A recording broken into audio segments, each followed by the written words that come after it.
घड्याळ एकत्र आणि तुतारी एकत्र असे दोन चिन्ह घेऊन तिथे लढणार आहोत. प्रशांत जगताप हे चांगले पदाधिकारी होते, पण त्यांनी का निर्णय घेतला, कशामुळे घेतला, आज या ठिकाणी मी काही सांगणार नाही. दादा, दोन राष्ट्रवादी काँग्रेस पुण्यामध्ये एकत्र चालू आहे, काय चर्चा सुरू आहे?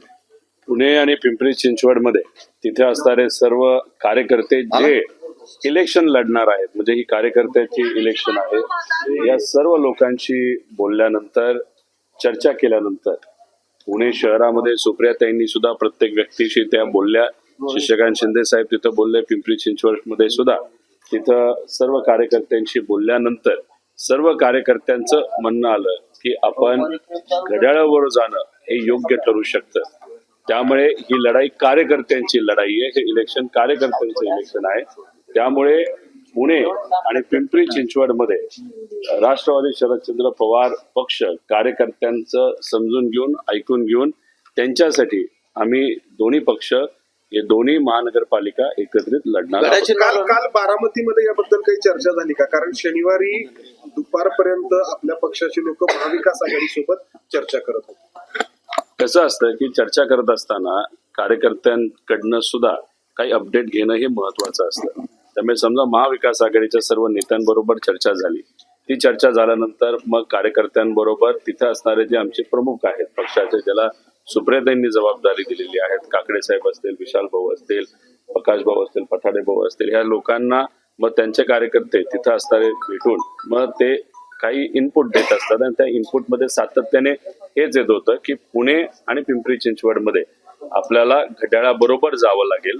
एक गोष्ट तुम्ही समजून घ्या की आम्ही कुठेही घड्याळाच्या चिन्हावर लढणार नाही. आम्ही एकत्रित येऊन घड्याळ एकत्र आणि तुतारी एकत्र असे दोन चिन्ह घेऊन तिथे लढणार आहोत. ते पण प्रशांत जगताप यांचा हाच आक्षेप होता की राष्ट्रवादी सोबत जाणं म्हणजे एका अर्थाने भारतीय जनता पक्षात सोबत जाणं किंवा एका अर्थाने बी टीम म्हणून त्यांचं काम करणं. कारण महायुतीमधला एक घटक पक्ष आहेत अजितदादांचा पक्ष आणि विरोधकांची स्पेस ते खातात.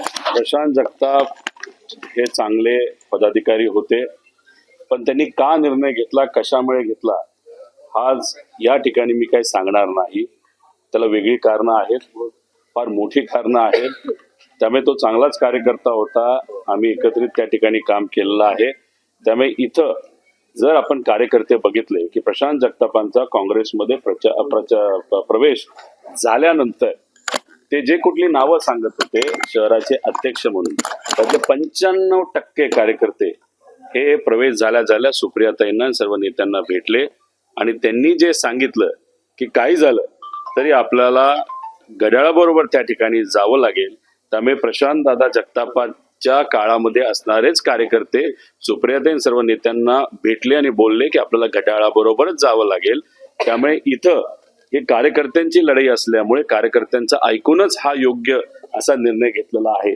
आणि मला एक गोष्ट सांगायची आहे की आपण टीव्हीवर दाखवत असताना दोन पवार एकत्रित आले, हे कितीही खरं असलं तरी खरं जर बोलायचं झालं आणि प्राधान्य द्यायचं झालं तरी शरदचंद्र पवार राष्ट्रवादीचे कार्यकर्ते आणि घड्याळाचे कार्यकर्ते हे एकत्रित आलेत, हे पहिली गोष्ट.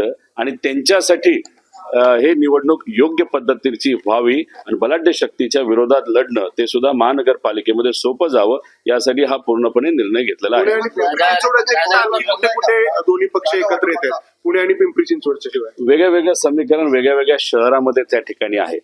तुम्ही जर बघितलं असेल टीव्हीवर बघत असताना एकनाथ शिंदे साहेब आणि अजितदादा याच्यामध्ये कुठंतरी काही गोष्टी पटत नाहीत अशी अनेक वेळा आपण चर्चा ऐकलेली आहे.